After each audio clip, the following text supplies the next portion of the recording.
안녕하십니까. 알파스 장착 초분광 카메라를 활용한 광해 복구 사면 관리라는 주제로 발표하는 팀 JBNU 락입니다. 저는 발표자 학부 4년차 정근수이고 팀원으로는 김한림, 서지원, 이동규로 구성되어 있습니다. 지도 교수님은 조상우 교수님이십니다. 그럼 발표 시작하도록 하겠습니다. 첫 번째로 기술 배경에 대해 설명하겠습니다. 한국광해광업공단의 사업 중 광해복구 및 사후관리에는 오염수질 개선, 토양오염 개량 복원, 광물 찌꺼기 유실 방지, 산림 복구 및 토지 복구, 집안 침하 방지 및 복원, 소음, 진동, 먼지 날림 방지로 총 6개 분야로 나누어져 있습니다. 저희 팀은 이 중 집안 침하 방지 및 복원 분야에 주목했습니다. 싱크홀이나 안반사면 붕괴 등의 집안 침하는 귀중한 인명과 재산에 큰 피해를 줄 수 있습니다. 이를 예방하기 위해 집안 안정성 조사, 지방 보강 및 복원 작업 등이 필요합니다. 집안 침하 방지를 위해서는 우선 안반에 대하여 정량적, 정성적 분류를 하고 등급을 매겨 최적의 지보 보강을 선별하는 공장이 필요합니다. 안반 분류 방법에는 RMR, GSI, Q시스템 등이 있습니다. 이러한 방법들을 살펴보면 공통적으로 풍화도가 포함되어 있습니다. 이는 안반의 안정성을 평가하는 중요한 매개 변수이기 때문입니다. 하지만 이러한 중요한 매개 변수임에도 불구하고 그동안 풍화평가는 육안 관찰에 의존해 왔습니다. 이는 관찰자에 따라 다르게 평가될 수 있는 여지가 존재합니다.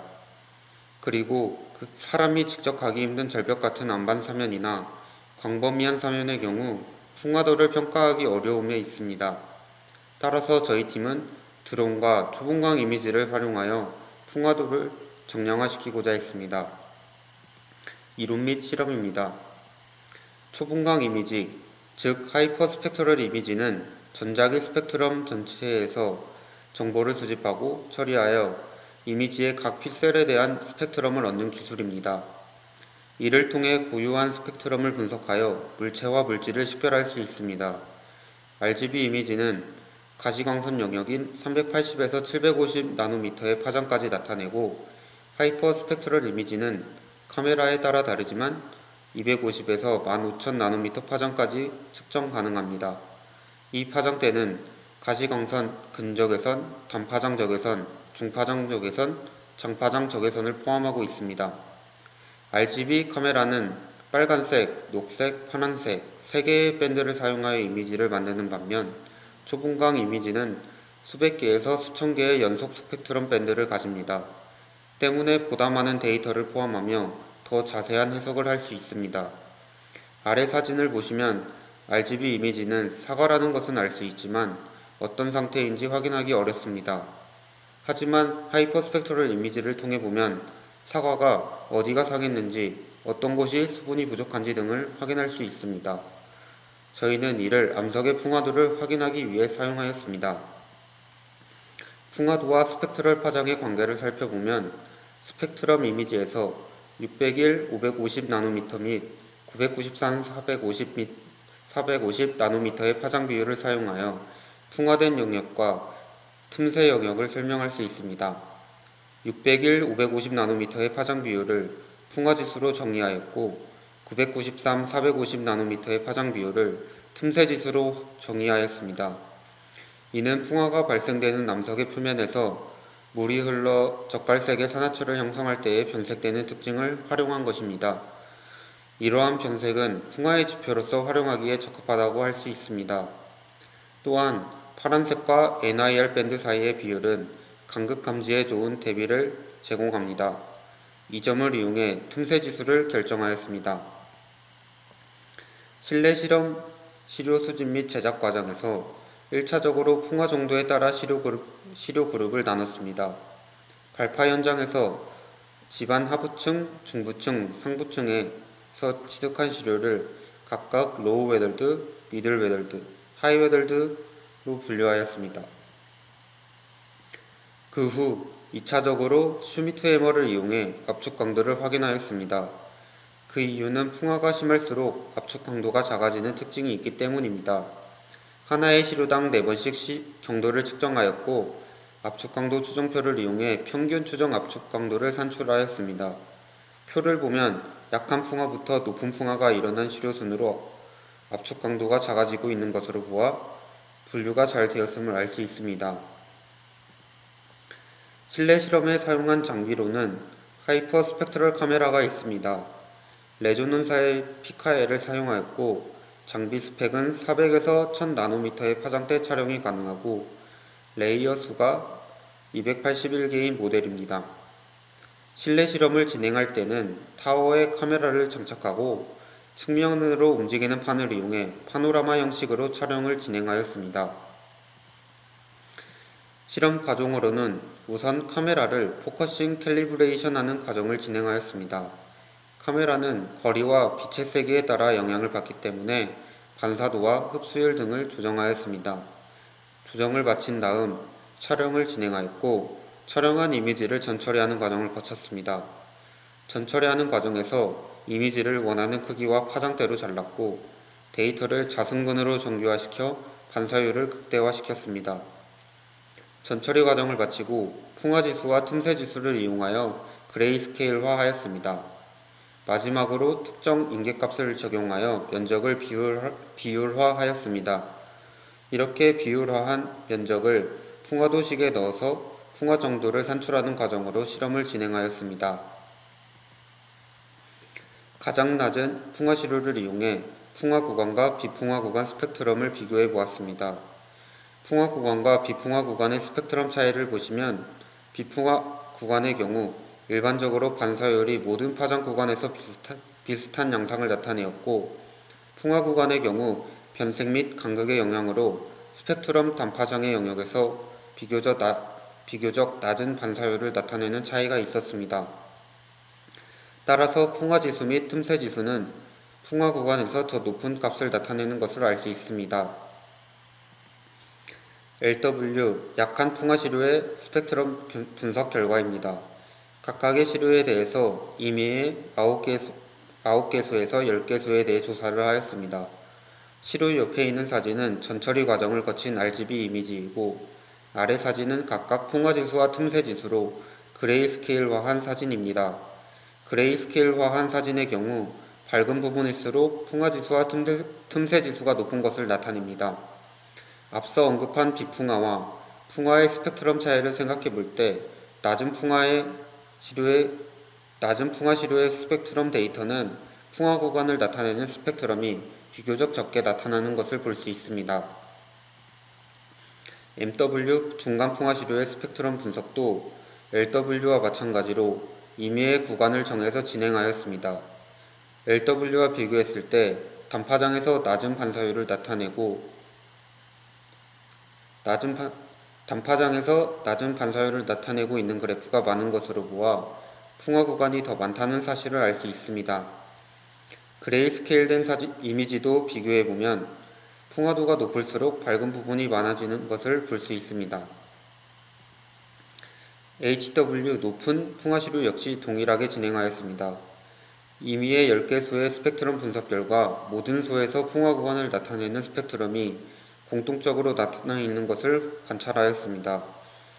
그레이스케일화된 이미지도 전과 비교하면 밝아지는 것을 알 수 있습니다.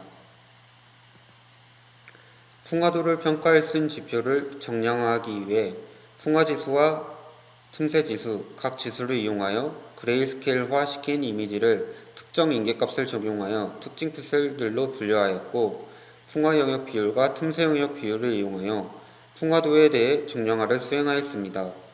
결과값을 보면 기존의 높은 풍화가 일어난 암석 시료로 분류하였던 HW 시료의 RW값, 즉 풍화 정도가 0에서 1로 분해 상태 및 높은 풍화로 분류되었고 중간 풍화로 분류한 MW 시료의 RW 값은 2에서 4로 중간 풍화, 약한 풍화로 분류한 LW 시료의 RW 값은 5에서 6으로 약간 풍화되거나 풍화 없음 정도로 분류되었습니다. 전체적으로 풍화 정도가 잘 분류되었음을 볼 수 있습니다. 실제 현장에서의 기술의 조용성을 확인하기 위해 실외에서도 알파스에 초분광 카메라를 장착하여 실험하였습니다. 초분광 카메라는 전과 동일한 카메라를 사용하였고 드론은 DJI사의 M300RTK를 사용하였습니다. 무게는 3.6kg, 크기는 810, 670, 430mm, 배터리는 3900mAh, 비행속도는 61.2km/h입니다. 실외 실험은 충청남도 논산시 양촌면 국도에 인접한 사면을 촬영하였습니다. 이 안반 사면은 풍화 및 약간 풍화, 무결한 안반으로 구성되었습니다. 육안적으로 판단한 풍화 및 약간 풍화 무결한 안반의 스펙트럼 데이터는 비슷한 형태를 띠지만 풍화의 정도가 강할수록 낮은 반사율을 보였습니다. 실내 데이터와 비교했을 때 풍화가 되지 않은 영역에서의 스펙트럼 파장 형태의 차이는 존재하나 풍화된 부분에서의 스펙트럼 파장 데이터의 형태는 유사한 경향을 나타내었습니다. 실제 현장 데이터도 마찬가지로 전처리한 초분광 이미지를 각 지수를 이용해 그레이스케일화시키고 특정 인계값들을 적용하여 매핑을 진행하였습니다. 이미지를 보면 빨간색으로 표시된 부분은 풍화가 일어난 것을 의미하고 초록색은 틈새, 검정색은 비풍화를 의미합니다. 그 이후 풍화 영역 비율과 틈새 영역 비율을 이용하여 현장 안반의 풍화도를 산출하였습니다. RW 값이 5.58로 산출되었고 주제도와 RW 값을 비교 분석해본 결과 이 안반 사면은 풍화가 거의 일어나지 않은 상태임을 나타내었습니다.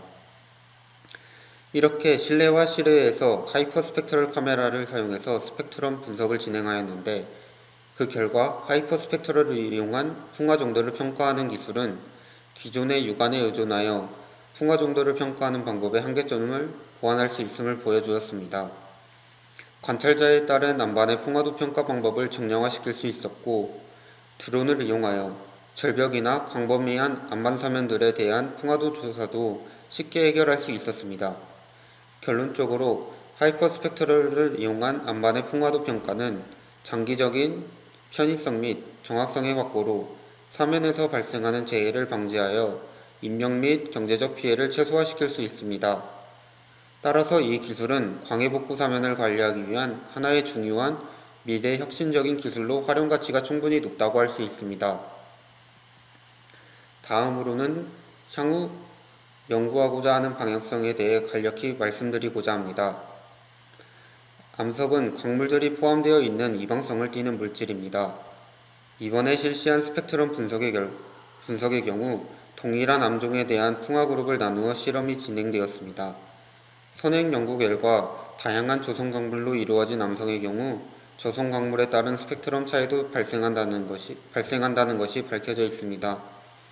실제 암종별 스펙트럼 차이를 분석한 결과 균일하고 조밀한 입자로 이루어진 퇴적암의 경우 전반적으로 유사한 스펙트럼 데이터가 도출되는 반면 다양한 입자로 이루어진 암성의 경우 각 조성 광물에 따른 스펙트럼 데이터가 다르게 도출된다는 것을 확인하였습니다. 이러한 조성 광물에 따라 스펙트럼 영향을 받는 암석의 경우에 풍화 정도에 따라 어떠한 스펙트럼 차이를 보이는지 정량화하기 위한 연구를 진행할 예정입니다. 두 번째로는 무수히 많은 스펙트럼 데이터를 통해 CNN 자동 분류 기법을 연구할 계획입니다. CNN은 정보의 손실 없이 특징을 추출하여 학습하고 하나의 값과 주변 값들로 연관성을 학습하는 특징 때문에 이미지나 영상과 같은 데이터를 효과적으로 학습하기 위해 주로 사용되는 모델입니다. CNN은 이미지의 특징을 추출하는 부분과 이미지를 분류하는 부분으로 구성됩니다. 특징 추출 영역은 필터를 사용하여 공유 파라미터 수를 최소화하며 이미지의 특징을 찾는 컨볼루션 레이어와 특징을 강화하고 모으는 풀링 레이어로 구성됩니다. 실제 코드를 보시면 컨볼루션 레이어와 풀링 레이어가 있는 특징 추출 부분과 분류 구간으로 나뉘어져 있음을 볼 수 있습니다. 저희는 이를 활용해서 많은 데이터를 축적해서 데이터를 트레이닝하고 컴퓨전 매트리스를 이용해 정확도, 정밀도 검사를 반복하여 향후에는 풍화도를 자동 분류하고자 합니다. CNN을 이용하면 광대한 데이터를 빠르게 처리할 수 있고 조성 광물에 대한 풍화도 연구를 통해 다양한 안반에 대하여 적용할 수 있습니다. 이상으로 발표를 마치겠습니다. 감사합니다.